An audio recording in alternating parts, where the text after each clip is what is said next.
Our opening words today are by Rabbi Shapiro. This is Rabbi Shapiro's translation of a blessing that is traditionally offered at an evening service. So it will conclude with a reference to twilight. It is not twilight. But its theme, praising the wonder of existence all around us, is timeless.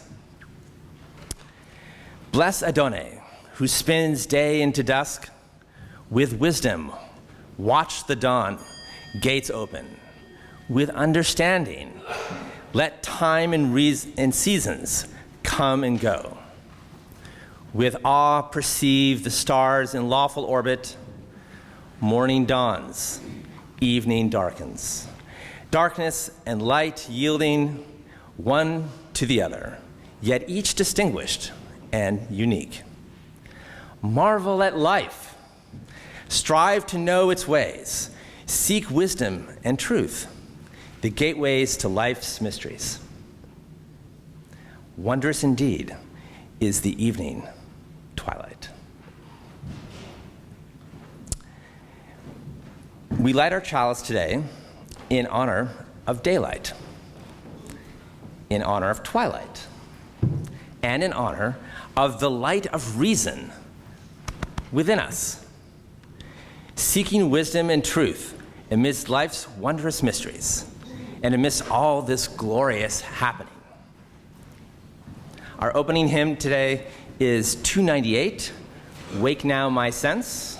Please rise in body or spirit.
So welcome to First Parish in Bedford, a Unitarian Universalist congregation where we come together every week as a people with diverse beliefs and a shared commitment to bring more peace, love, and justice into the world to transform the planet with our care. Whoever you are, whomever you love, whether you worship one God, many gods, or no God, you are welcome here. I want to say a special welcome to our visitors this morning in person and on Zoom. We are so glad you're with us. Here in the sanctuary, you are invited to fill out a blue connection card, which you will find at the end of the pews in a little pocket. You can give that to one of the ushers during the offering time, and we will add you to our mailing list. In Zoom, we will put a link in the chat that you can fill out as your virtual connection card.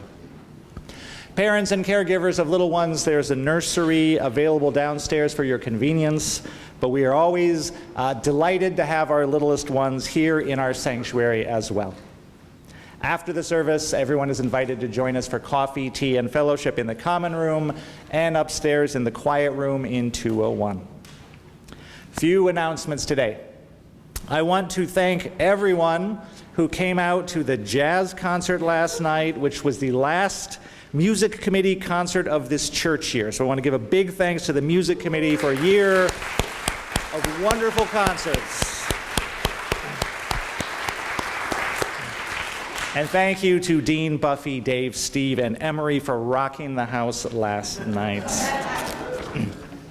While you're in the common room for coffee hour today, you can stop by the environmental justice table. There are only 12 days left to submit a public comment, which is your opportunity to voice opposition to the developer's report regarding private jet expansion if you so are opposed. Stop by the EJC table to learn more, to write a comment, to sign a petition to the governor, or get a snazzy yard sign. Bedford residents, while you're there, you can also sign a petition to the Bedford Select Board asking them to negotiate a 100% renewable electricity default for the next town contract. Renewable electricity makes our carbon footprint smaller, makes the world safer for everyone. And finally, this Thursday, you can join the Environmental Justice Committee for a Bedford standout from 4 to 5 p.m. opposing private jet expansion at Veterans Memorial Park. That is where the standout is. And finally, today, after the service, from 11:30 to 1 p.m., we're going to be having a special discussion forum upstairs in the Bacon Room to talk about the proposed changes to Article 2 of the UUA bylaws. We've been talking about that all year, more commonly known as the 7 principles. The vote is coming up. This is a chance for us all to have a wonderful conversation about that proposal. There will be sandwiches.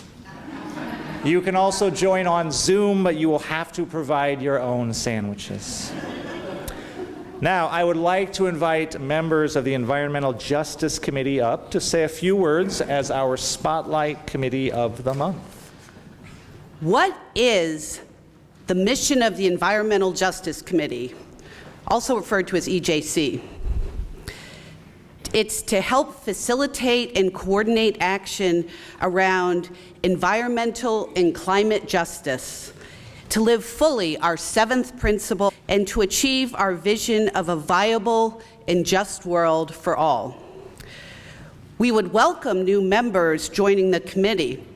So if you're interested, let us know at the EJC table after the service, or reach out to any of the members on the committee for more information. As Pete Seeger says, participation, that's what's going to save the human race. Lois? The Environmental Justice Committee has not only brought on some new friends, but kept me aware of the growing role climate plays in the world, land, sea, air, everywhere, and all needing our concern. As a member of the committee, I feel the hope and sense of purpose that comes with taking action together.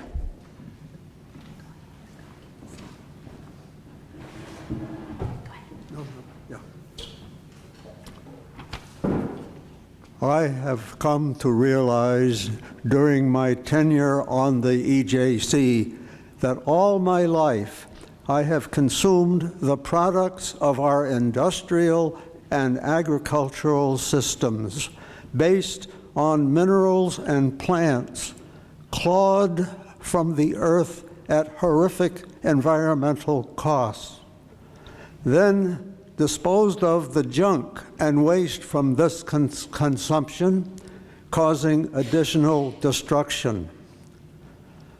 Mother Nature, I really owe you a debt I cannot pay.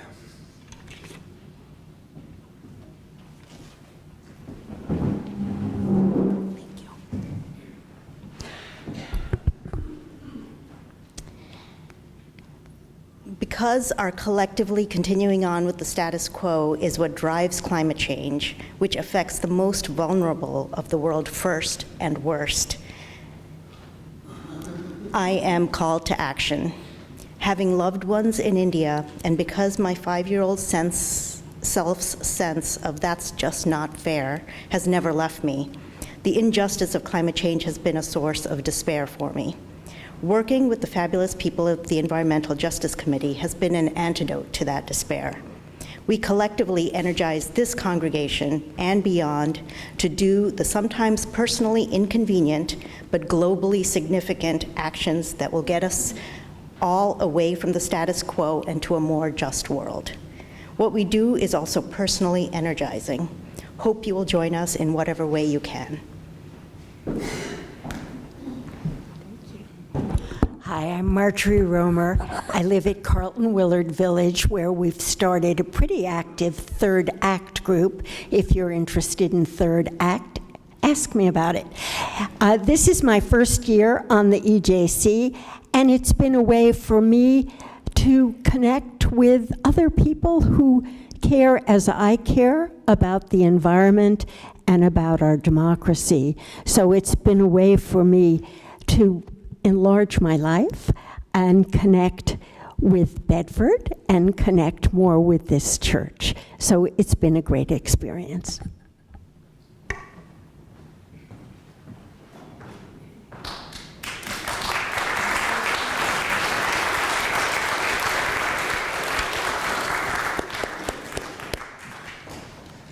Thank you to the members of the EJC for all the ways that you help this congregation live out its UU values in our personal lives and in our community. Thank you. Now, if you will please rise again, we will share our unison affirmation, which is in your order of service.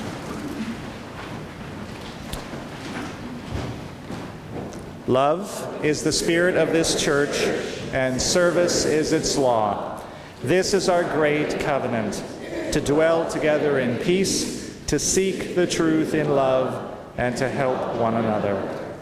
El amor es el espíritu de esta iglesia, y el servicio es su ley. Este es nuestro gran pacto, vivir juntos en paz, buscar la verdad en espíritu de amor, y ayudarnos los unos a los otros. Please be seated.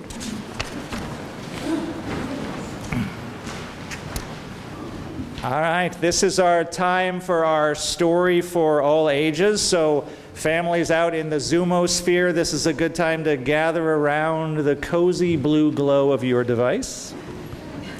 Our story today is called The Whale and the Teeny Tiny Fish. Once upon a time, there was a whale who fancied himself the mightiest animal in the ocean. He was very big and very strong, and he liked to let the other animals know it. Coming on through, most powerful animal in the ocean, he would bellow as he swam by. He was not always careful where he swam, and sometimes the great force of his passage would send the smaller animals tumbling off in all directions and ruin their tiny sandcastles on the ocean floor, which annoyed them very much. One day, as the whale was barreling on by, bellowing, "Coming on through, most powerful animal in the ocean," he got caught in an old fishing net that had become attached to the ocean floor. He strained and he struggled, flexing his mighty muscles and thrashing with his powerful tail, but he just got tangled up more and more. The more he struggled, he was stuck. Teeny tiny fish swam by. "Hey, buddy," he said, "I think you're stuck in that net." "That is ridiculous," said the whale. "I am the most powerful animal in the ocean. How could I possibly be stuck?" "Most powerful animal. That's pretty good. I'm more of an idea fish myself," said the fish. "And I have this idea in my head that you're stuck in that net." "Ridiculous," said the whale. And again, he strained and he struggled with all of his might, and again, it did no good. "I might be stuck," the whale admitted. "Maybe I can help," said the fish. "How are you going to help?" scoffed the whale. "I am the most powerful animal in the ocean, and you are a teeny tiny fish." "What this situation needs," declared the fish, "is an idea." So the fish thought and thought and thought, swimming in little circles as he did, and suddenly he shouted, "Eureka! I'll be right back." The fish swam away, and by came back accompanied by a dozen crabs. "All right, my crustacean co-conspirators," said the fish, "what did I tell you? This whale is stuck. Now, if you will all kindly apply your crab claws in a scissor-like fashion, we can cut right through that net in no time." He nudged the whale with a tiny fin. "Not a bad idea, eh?" "Well, actually," said the crabs, "that will take us all day. And frankly, this whale has always been kind of rude to us, blowing on by, knocking us aside, ruining our tiny sandcastles on the ocean floor. If we cut him out of the net, what is he going to do for us?" "This situation," said the fish, "calls for another idea."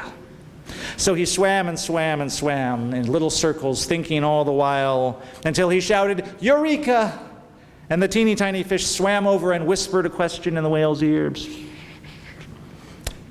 "I can do that," said the whale with a smile. And the fish swam over and whispered the same proposal in the crab's ears.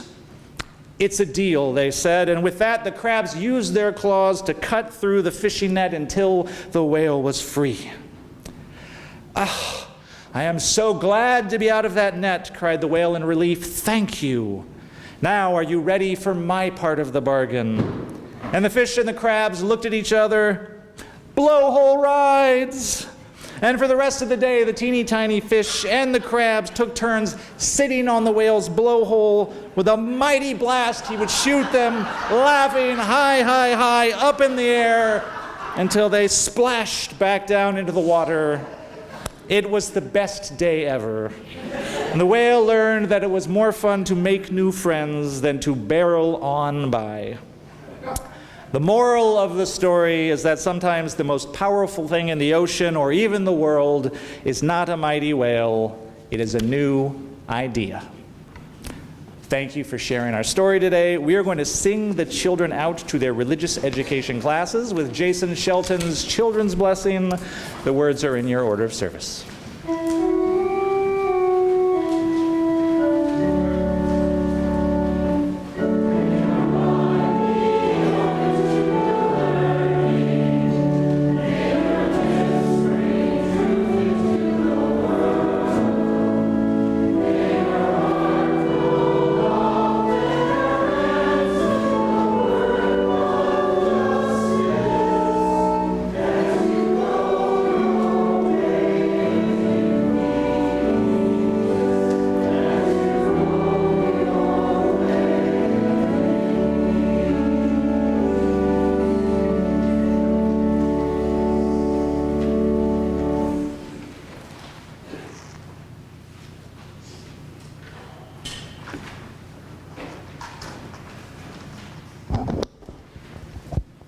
Good morning. I'm Liz Connors, a member of the lay pastoral care team, and this is the time in our service when we invite our parishioners and friends to share a joy or concern at the candle stand.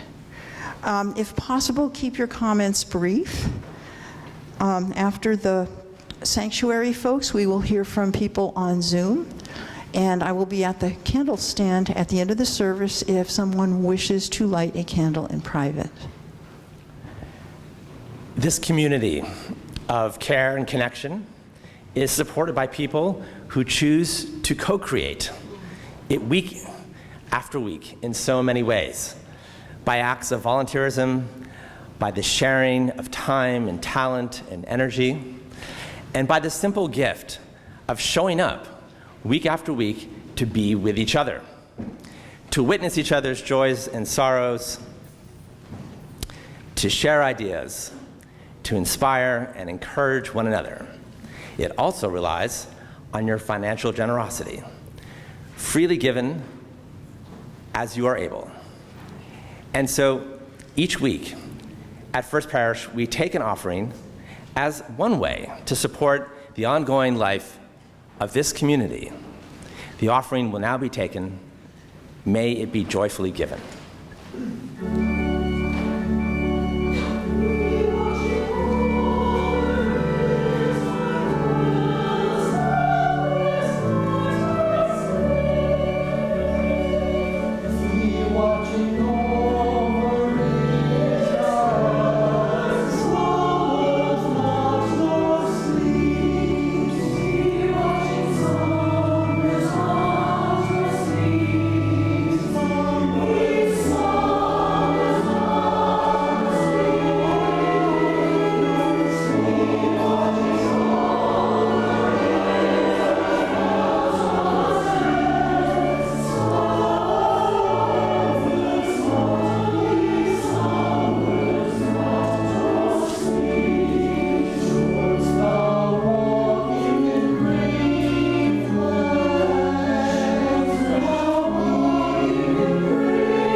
This is a reading by Nancy Wood.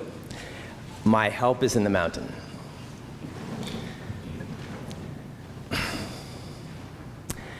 My help is in the mountain, where I take myself to heal the earthly wounds that people give to me.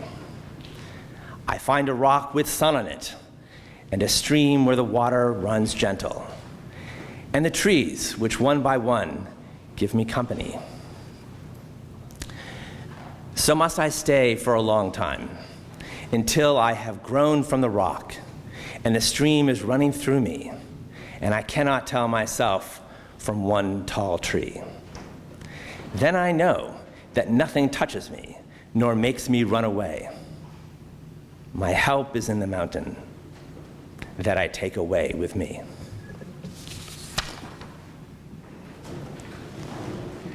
I lift my eyes to the mountain. Where does my help come from? Our prelude today by Mendelssohn from his Elijah Oratorio takes its lyric from the text of Psalm 121, found in the Hebrew Scriptures. I lift my eyes to the mountain. Where does my help come from? And the text concludes, my help comes from the Lord, maker of heaven and earth. Now, the word Lord here is a translation of the Hebrew word Adonai, which is itself a word used to refer to God without saying the name of God directly. Because in the Jewish tradition, one does not say the name of God directly, which is unpronounceable anyway. But denoted by the letters YHWH, from which we get the English transliteration Yahweh, which you've probably heard. And Yahweh, when it is used, or when we read it in the Scriptures, is sometimes thought of as the name of God, in the same way that Jamie is the name of me. But, as Rabbi Shapiro, author of our opening words, points out, this is not right. Yahweh is not the name of a thing, a being that we call God. Yahweh does not denote an entity, because YHWH is not a noun. It is a verb. It is the Hebrew form of the verb to be, only without any limiting factors. So it is not a being, it is being itself. It is becoming, it is happening, it is manifesting. And Rabbi Shapiro says further, it is not really like any of those ing words, but it's more like ing itself. It's like ing. YHWH is the unfolding of being and the ground of being. It is the dynamic being becoming of life unfolding. Energy and endless creative possibility in all that is. It is potentiality rushing to expand beyond all boundaries. It is the act of becoming, liberating being. It is liberation itself. I lift my eyes to the mountain. Where does my help come from? We're in the midst of Passover, the season in which Jewish people celebrate the story of the liberation of their ancestors from slavery in Egypt, as told in the book of Exodus. Passover began at sundown on April 22nd. It will conclude at sundown on Tuesday the 30th. And this is a time when Jewish people, in a variety of ways, remember the bitterness of their ancestors' oppression. And they give thanks for their deliverance. Passover is a story of liberation. And the God, YHWH, first encountered by Moses in the mountains on holy ground, is the great liberating force in the story, the power contained within being that breaks bonds and removes chains and liberates the oppressed. And in the Passover tradition and in the Exodus story that retells it, liberation comes from humans working in concert with, in covenant with, the God force, the great becoming being of life itself. And the promise of the covenant is that there is an impulse to liberation and a possibility of liberation that is in some way essential, that is in some way inherent to all that is. Liberation is, in some sense, the story tells us, baked into the nature of what is. And that liberating force then is stronger than pharaohs, stronger than empires, stronger than human armies, and all of the human-made instruments of violence and oppression. And in the Exodus story, this God, this becoming, is faithful.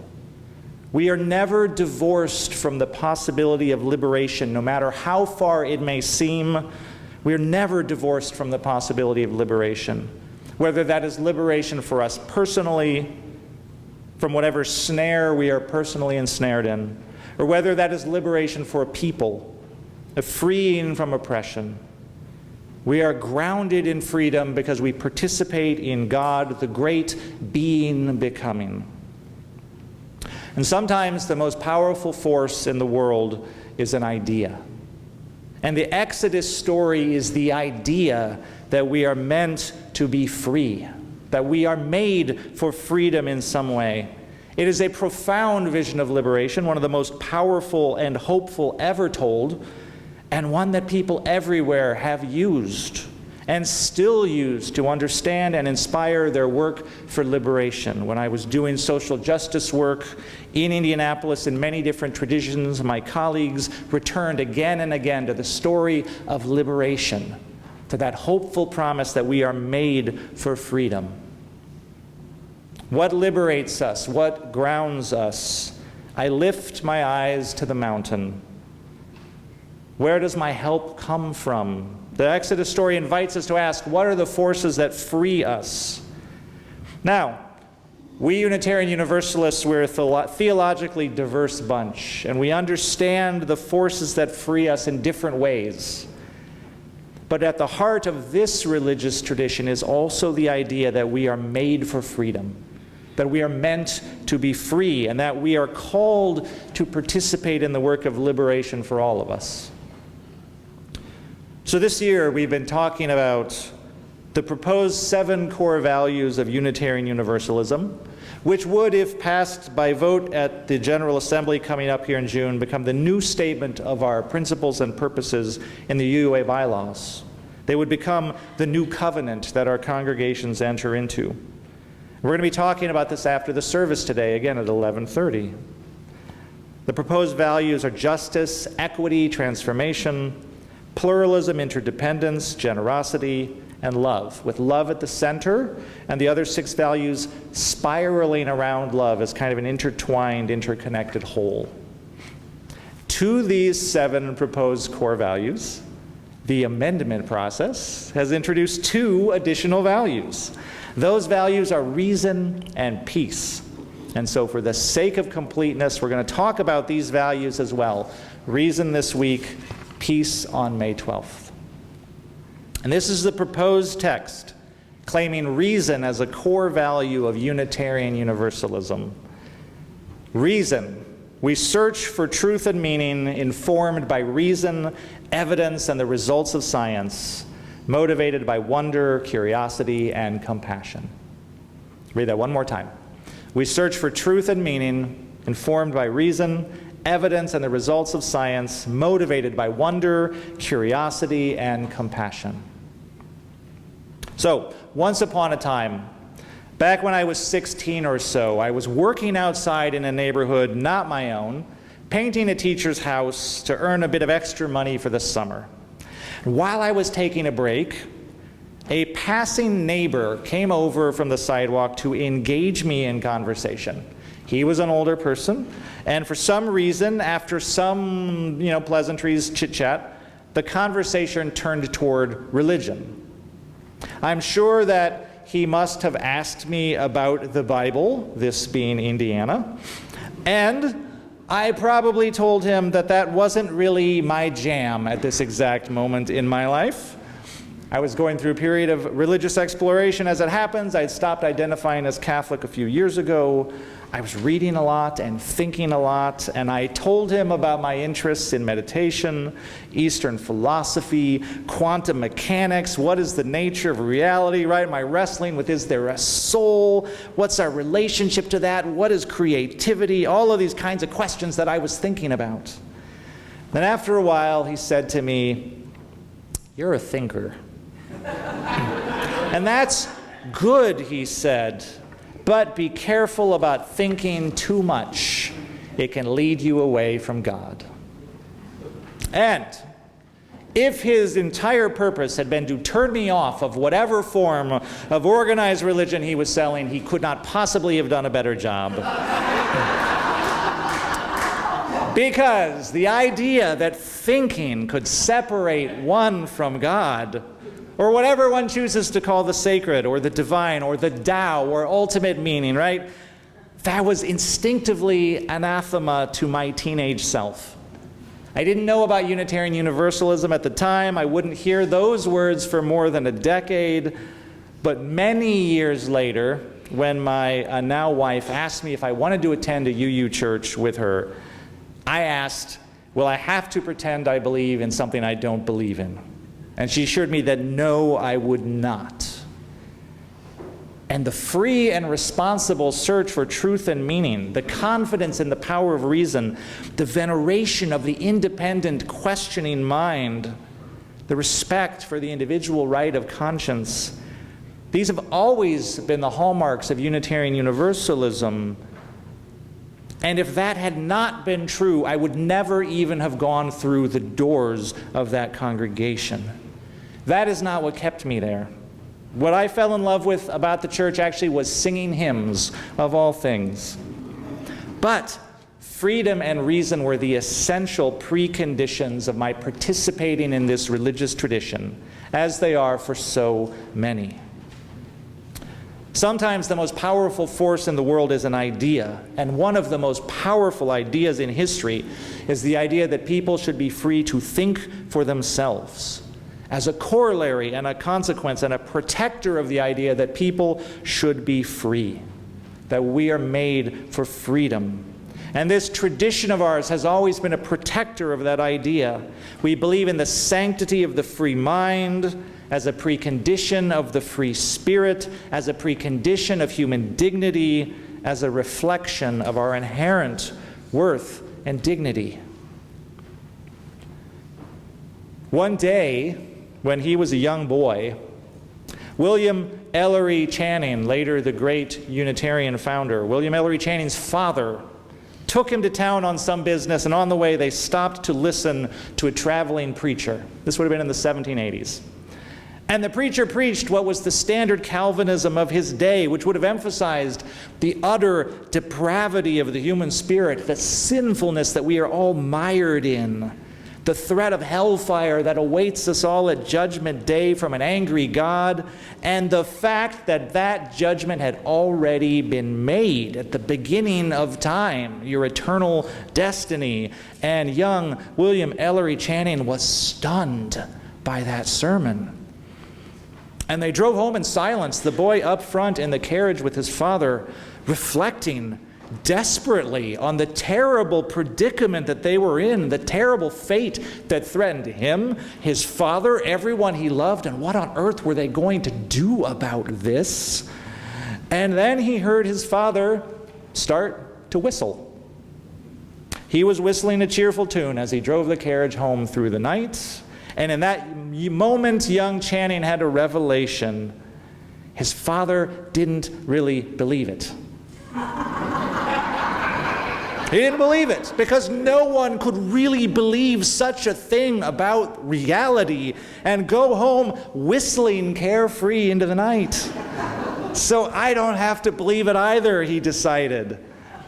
And sometimes it is the power of an idea that frees us, and in that flash of insight, Channing's young spirit was freed, and he made it his life's purpose that no one else should ever be caught up in what he had heard preached that day. And indeed, he grew up to be a prophet of an entirely different flavor of religion called Unitarianism that emphasized human goodness, human potential, the power of reason, and the benevolence of the universe. And so reason has been a distinctive part of this tradition going back hundreds of years to its very beginning, right? We're an Enlightenment tradition founded on the idea that the universe is rationally ordered, that this order is rationally discoverable, that humans are rational beings able to discover it. Channing said that the truths of religion are conclusions of reason and must stand or fall with it. If some proposed truth of religion conflicted with reason, reason should win the day. He brought that same spirit to the teaching of children. He wrote, "The great end in religious instruction is not to stamp our minds upon the young, but to stir up their own. Not to make them see with our eyes, but to look inquiringly with their own."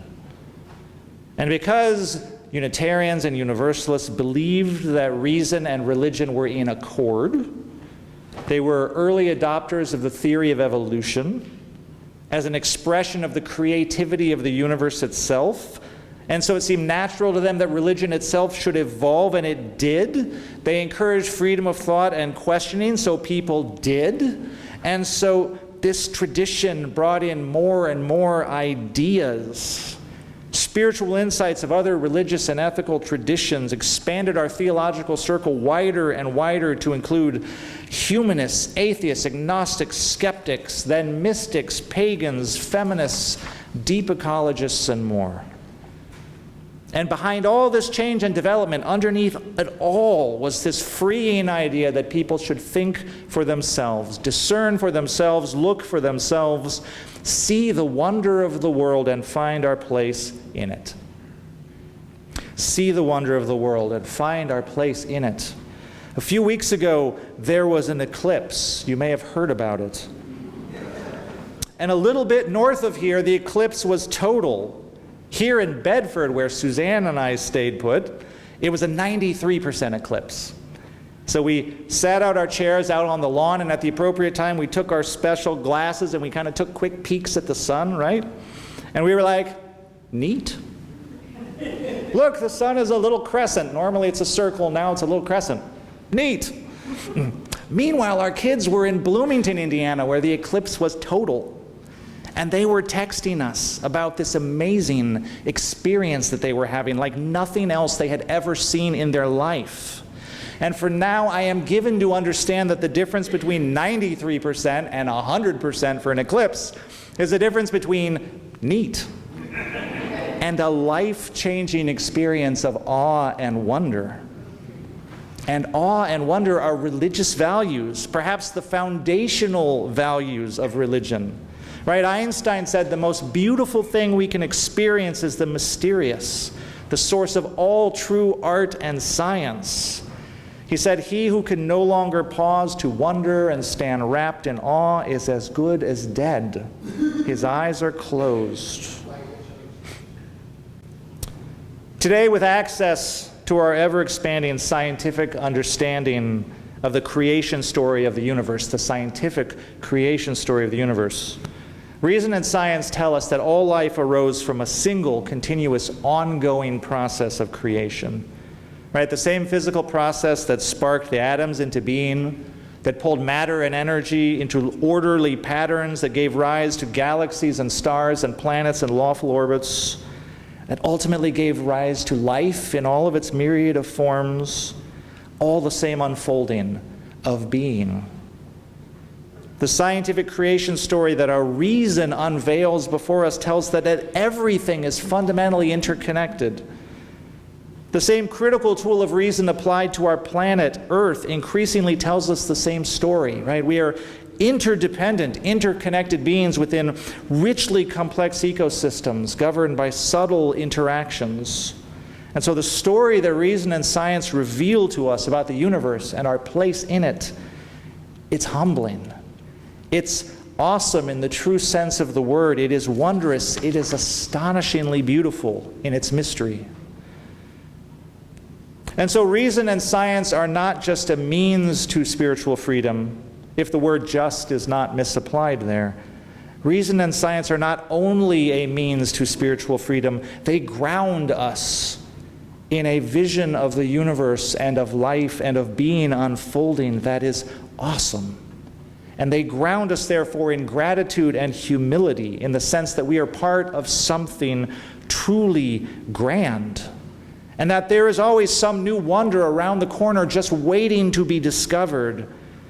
And the more we learn about the nature of reality, the more we can perhaps see, perhaps through the lens of art, poetry, music, the same being becoming that the Exodus story calls Yahweh, Creativity and potentiality bursting through old forms to create unlimited variations and newness, the raw materials of freedom, expanding in the scientific story of all that is. Knowing that we rest in this infinite becoming, that we have our being in it, and it expresses its being in us. Perhaps we can feel that we are, in some sense, made for freedom, and feel the dignity and the hope in that. And perhaps our spirits will be led then to rebel against everything that stands against this dignity, everything that stands against freedom. Reason and wonder as religious values, grounded in love, can lead us further into the call of justice, further into a vision of liberation, can lead us back to the great idea that we are made for freedom, all of us as interdependent beings. Sometimes the most powerful thing in the world is an idea. Where does my help come from? I lift my eyes to the mountain. Blessed be, and amen. And our closing hymn today is number 399, Vine and Fig Tree, and Brad is going to lead it for us as a round.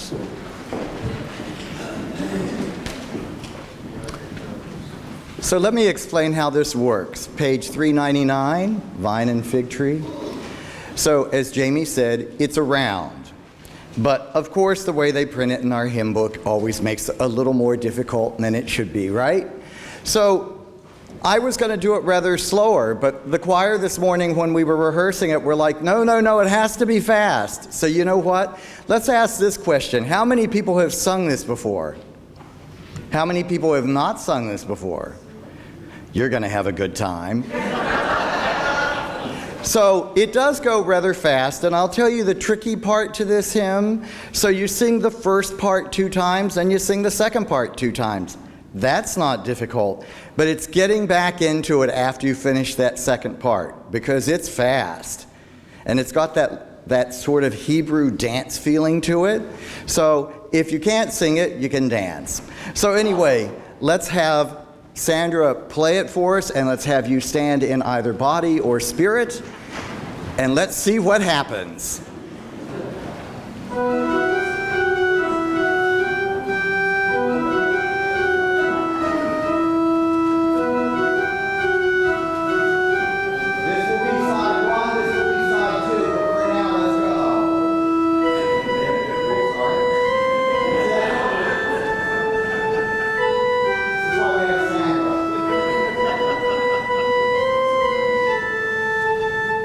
Here we go.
closing words are by Annie Forster.